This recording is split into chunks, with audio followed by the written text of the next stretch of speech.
hapon sa tanan, ilabi na sa kong mga kaubanang Kristohanon diya sa Dakal. May hapon kaninyong tanan, ila ni Jobert Babor, Brad, may hapon. Ilabi na sa akong mga kaubanang Kristohanon sa tibok ni Negros Oriental sa NNC. May hapon kaninyong tanan, ilabi na ni Hisil Amaro. Sil, may hapon. Ilabi na sa West Visayas Jurisdiction.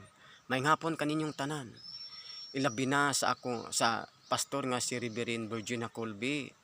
Rib, may hapon ka natong tanan. Okay, sa di pata atong pamalandungan ang pulong sa Dios. Pinaagi sa pagtuo kamong tanan na himong mga anak sa Dios sa pagpakigiusan ninyo kang Kristo Hesus sa Galacia 3:26. Okay, sa di pata magsugod magampo ta. O Dios, salamat sa lain pang kahaponon ug oras sa among kinabuhi. Salamat sa imong pag-uban nimo namo, O Dios.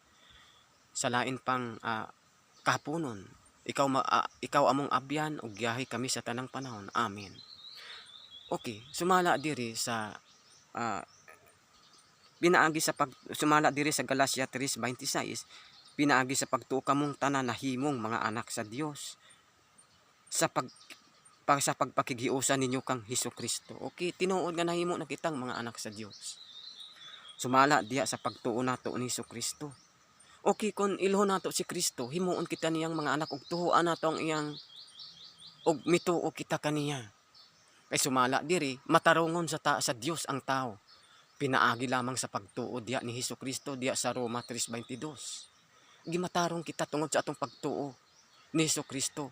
Wala kita matarunga pinaagi sa atong mga buhat.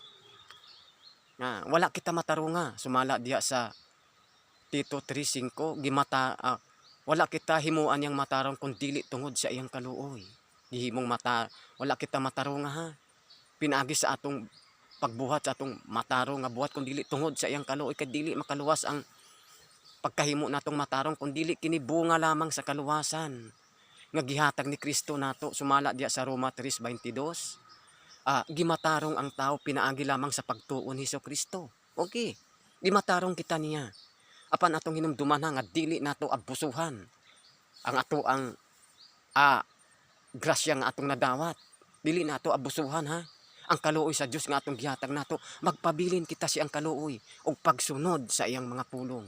Dili nato abusuhan ang kaluoy sa Dios nga gihatag nato kay kini gasa.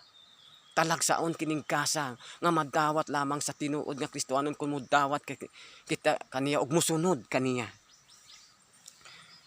Okay, sumala diri, may mga panahon ba nga gibati nato nga wala kita makaila sa atong kaugalingon.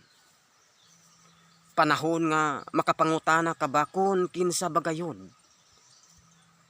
Ug nganong ania kadinhi dunay tulo ka mga higayon nga sagad mugawas kini sa pagbati ang mga batanon sagad maka sinati sa panahon sa pagpangutana kun kinsa sila. Samtang sila naningkamot sa pagpasiguyon sa ilang mga higala ug samtang nanlimpasog sila pagsabot sa kahulugan sa kinabuhi. Sa pag-edad sa tao og mga 40 ngadto sa 50 may pipila ka nga nakigbisog niini nga pangutana tingali tungod kay wala nila makabot ang ilang gihuman sa gilauman sa ulahing mga tuig sa kinabuhi. Maamguhana sa tao nga taliabot na ang kalampusan og maggunahuna sila kung unsay may tabo siyang pagkatao. Tungod kay ang mga Kristohanon makapangutana man gihapon niana, maayo tingalig balikan nato ang gisulti sa Dios labot sa atong pagkatao. Makapadasig kini kanato samtang giunahuna ta ang gibuhat ni Kristo. Aron iya kitang malukat. Ang Bible nagsulti kanato nga tungod sa atong paggigiyo sa kang Kristo kita gipasaylo sa buhat 43. May usa na sa Dios ikaduhang Korinto 5:18 ug 19 bag-o na lamang mga binuhat diya kang Kristo sa ikaduhang Korinto 5:17. Mahimong masig ka masinununod kang Kristo sa Roma 8:16-17. Gisagop ikita ingon nga anak sa Dios ug nahimong mga saksi ug mga tinugyanan sa Dios.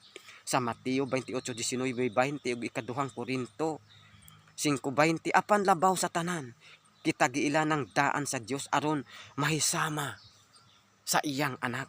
Sa Roma 8:29, kanang ulusahon nga mga kamaturan, angay gayong mopaila kanato sa atong pagkamaog sa katuyuan ta dinhi sa kalibutan. May katuyuan ang Dios sa sa pagbutang na niya dinhi sa kalibutan aron sa paghimaya kaniya, pagtuman sa iyang mga sugo o pagkinabuhi o yun sa iyang kabubuton. Kung kita o sadya nga ang bag-ong kinabuhi diya kang Kristo, katingad-an nga kita wala maulipon sa kasalanan. Kinanglang dili usab kita maulipon sa kasalanan nga naman, ilabi na sa bisyo. Sa pag-adik-adik, likaya nato na mga Kristohanon ko. Ikinabuhi nato ang pulong sa Dios nga naman. Ha?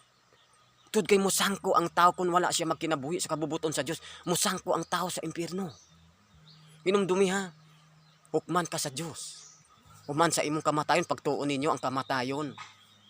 Pagtuon ninyo ang kamatayon, katapusan na, dili oy, may aduna pa'y paghukom. Sumala diya, sa ikaduhang Korinto 5:9 miingon, kay kitang tanan mga tubang kang Kristo. Aron iyang hukman, aron ang tagsa-tagsa, baka dawat sa angay kaniya. Sumala siyang nabuhat, maayo dautan dinhi sa kalibutan. Kinanglang ikinabuhi nato ang pulong sa Dios ha. Kay kung wala nato makinabuhi, hinumduman ha. Daghang mga Kristohanon tuas impyerno. Ngano man, tungod kay ang pulong sa Dios wala makinabuhi. Tungod diya sa pinadayag 20:15 nga sumala diya kun ang tao nga wala may sulat sa libro sa kinabuhi, gitambugan to sa linaw nga kalayo. Hinumduman ha. Ato nang hinumduman. Sumala diya sa gisulti ni Kristo,